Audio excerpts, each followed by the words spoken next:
नमस्कार मित्रांनो, ऐका हो ऐका या मराठी पॉडकास्टमध्ये मी अनामिका तुमच्या सगळ्यांचे मनापासून स्वागत करते. मागील भागात आपण विक्रमादित्य राजा पर्जन्यवृष्टी व्हावी यासाठी काय करतो आणि कामधेनूने राजाच्या गुणांची पारख कशी केली हे ऐकले.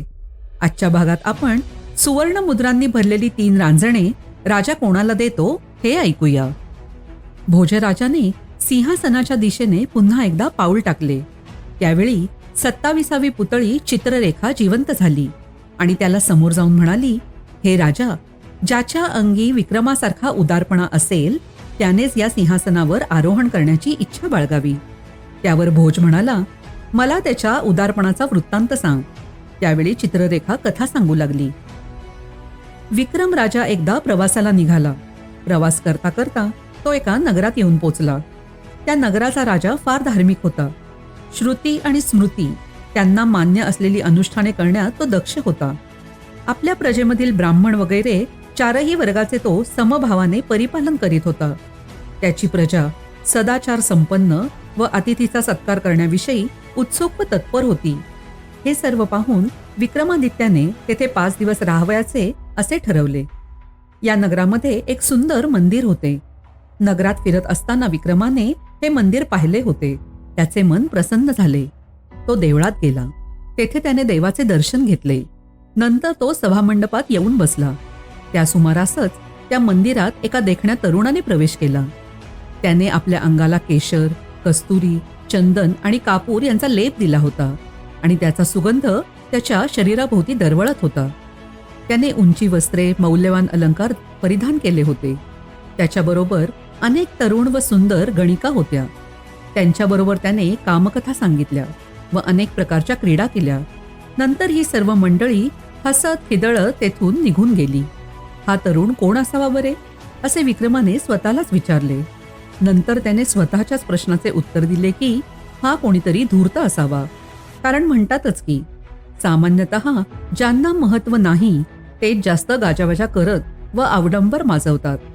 कारण मिश्रधातू क्यासे याला जसा नाद असतो तसा नाद शुद्ध सोन्याला कधीच नसतो. दुसऱ्या दिवशी विक्रमादित्य पुन्हा एकदा त्या मंदिरात जाऊन बसला. त्यावेळी तोच तरुण तेथे आला. पण त्याचा चेहरा आज दीन होता आणि त्याने फाटके व जाडेभरडे असे एकच वस्त्र परिधान केले होते. सभामंडपात गाभाऱ्याच्या फरशीवर त्याने लोळण घेतली. त्याची ही अशी अवस्था पाहून राजाने त्याला विचारले, काय रे, कालच तू वस्त्र व अलंकार यांनी युक्त होऊन गणिकांसह मोठ्या थाटाने आला होतास. आज तुझी ही अशी अवस्था कशामुळे झाली? यावर तो म्हणाला, याचे कारण दैवयोग. म्हणतातच की एक काळी, सरळ आणि सुगंधी अशा आम्रमंजिरीच्या संगतीत भ्रमण करणारे भ्रमर काळ फिरल्याने आता रुईच्या पानात जाऊन नागतोड्यांच्या सहवासात आपला काळ कंठीत आहेत. तसेच म्हटले आहे की गंगेच्या निर्मल जलाच्या तरंगामुळे डोलणाऱ्या सुवर्ण कमलांच्या परागावर पोचलेले राजहंस आता शेवाळं माजलेल्या डबक्यांमध्ये डुंबण्याचा आनंद घेत आहेत. या कर्मला नमस्कार असो. हे कर्म ब्रह्म्याला कोंडून ठेवते, तसेच विष्णूला दशावताराच्या फेऱ्यात अडकवते. ते रुद्राला हाती कवटी घेऊन भीक मागायला भाग पाडते आणि सूर्याला गगन मंडळाच्या चक्रावर फिरवते. ही सर्व वचने ऐकून राजाने त्या तरुणाला विचारले, हे तरुणा, तू कोण आहेस बरे? तो तरुण म्हणाला, मी जुगारी आहे. यावर राजाने त्याला विचारले, तुला द्यूत्यातील सर्व वर्मे माहीत आहेत काय?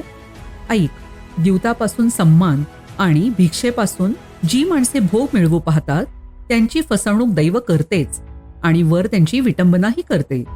तेव्हा तो तरुण म्हणाला, महाराज, मी सर्व प्रकारच्या द्यूत क्रीडांमध्ये प्रवीण आहे. तुम्हाला या दूतक्रीडेत काय आनंद मिळतो याची कल्पना नाही असे वाटते. अमृताचे अस्तित्वच मुळी काल्पनिक, पण त्याची प्राप्ती कशी होणार? सुग्रास अन्नाच्या भोजनाने अजीर्ण मात्र होते आणि परिश्रमाने मिळवलेले दागिने धारण केले तर केवळ अहंकाराची तृप्ती होते. त्याचप्रमाणे स्त्री सुख हे अविश्वसनीय म्हणून समाधान न देणारे आहे. गीत, नृत्य आणि संगीत यांच्यापासून जे सुख प्राप्त होते ते इतर माणसांच्या कौशल्यावर व त्यांच्या सहकार्यावर अवलंबून आहे. अध्यात्मसुख सामान्य लोकांना मिळणे संभवनीय नाही. म्हणून द्यूतापासून मिळणारे सुख हेच या असार संसाराचे सारं सर्वस्व आहे असे मला वाटते. प्रेमिक आपल्या प्रेयसीचे ध्यान करतो. शिकारी आसन घेऊन नेम धरतो. भक्त परमेश्वराच्या ठिकाणी आपले चित्त एकाग्र करतो. त्यांना जशा तऱ्हेचा आनंद होतो तोच आनंद जुगाऱ्याला द्यूताच्या चिंतनापासून होतो. त्याचे हे बोलणे ऐकून राजा म्हणाला, हे तरुणा, तू चांगलाच बुद्धिमान दिसतोस. असे असतानाही तू द्यूताच्या या पापी आणि सर्वनाश करणाऱ्या व्यसनात कसा काय गुरफटलास? यावर तो तरुण म्हणाला, मनुष्य कर्माच्या प्रेरणेमुळे काय बरे करणार नाही? म्हणतातच की मनुष्य कितीही शहाणा व प्राज्ञ असला तरी कर्माने जी प्रेरणा केली त्याच्यापुढे त्याचा इलाज चालत नाही. जसे कर्म तशी करणी व तशीच बुद्धी. बुद्धी ही कर्माच्या मागोमाग जाणारी असते. तेव्हा राजा त्याला म्हणाला, अरे तरुणा, द्यूत हे सर्व महापापांचे मूळ आहे. द्यूताच्या ठाई सर्व व्यसने एकत्रित झालेली आहेत. म्हणतातच की द्यूतगृह हे अपकीर्तीचे जणू माहेरघरच आहे. चोर आणि वेश्या अशा लोकांचे ते निवासस्थान आहे. संकटाचा कोश आहे. जुगार हा सर्व व्यसनांचा जणू राजा आहे. सर्व पापाचे ते मूलस्थान आहे. द्यूत मार्ग हा नरकाचा मार्ग आहे. हे माहीत असतानाही बुद्धिवंतांनी द्यूतकर्म का अनुसरावे? दुष्कीर्ती, दारिद्र्य आणि संकटे, क्रोध आणि लाभ, चोरी आणि ठगबाजी वगैरे व्यसने ही जुगारांच्या दृष्टीने काहीच नव्हेत. मृत्यूनंतर नरकाच्या यातना भोगाव्या लागतील त्याची त्याला पर्वा नसते. जुगाराची एकदा चटक लागली की माणसाला त्याच्या तावडीतून कधीच सुटता येत नाही.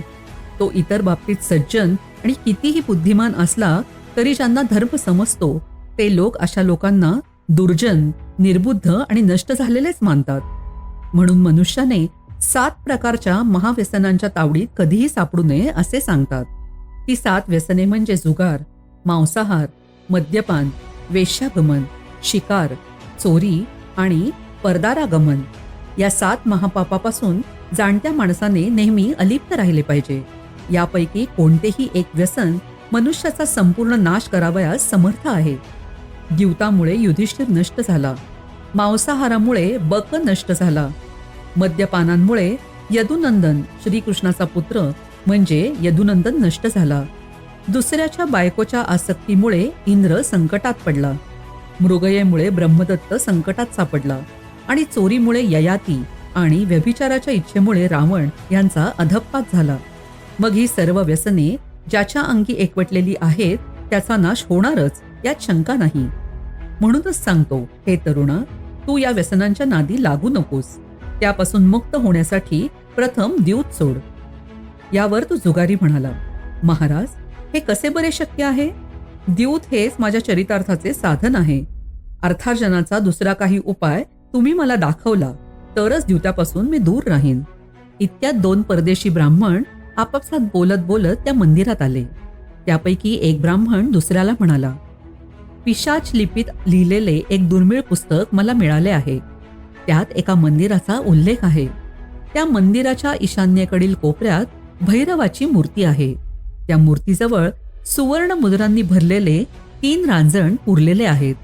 जो कोणी भैरवाला आपल्या रक्ताचा अभिषेक करील त्याला ते सर्व द्रव्य प्राप्त होईल असे या पुस्तकात लिहिलेले आहे. ते ऐकताच विक्रम उठला आणि भैरवाच्या मूर्तीजवळ गेला.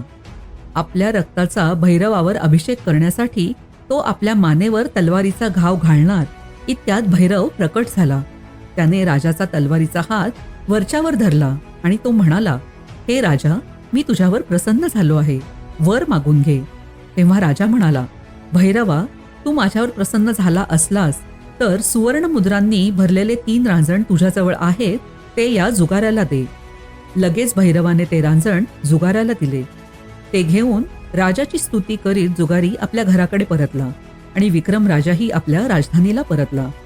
ही कथा भोजराजाला सांगून चित्ररेखा पुतळी म्हणाली, हे भोजराजा, तुझ्या अंगी जरासा उदारपणा असेल तर तुला या सिंहासनावर आरोहण करता येईल. तिचे हे बोलणे ऐकून भोजराजा मनात खिन्न झाला आणि आपल्या प्रासादाकडे निघून गेला. चला तर मंडळी, आज इथेच थांबूया. पुन्हा लवकरच भेटूया आपल्या नवीन भागाबरोबर. तुम्हाला आमचा हा भाग आवडला असेल तर लाईक करा, फॉलो करा आणि शेअर करा. आणि हो, ऐका या मराठी पॉडकास्टच्या इंस्टाग्राम, फेसबुक आणि यूट्यूब पेजवर हा भाग तुम्हाला कसा वाटला हे कळवायला विसरू नका. तोपर्यंत ऐकत रहा. ऐका हो ऐका मराठी पॉडकास्ट. धन्यवाद.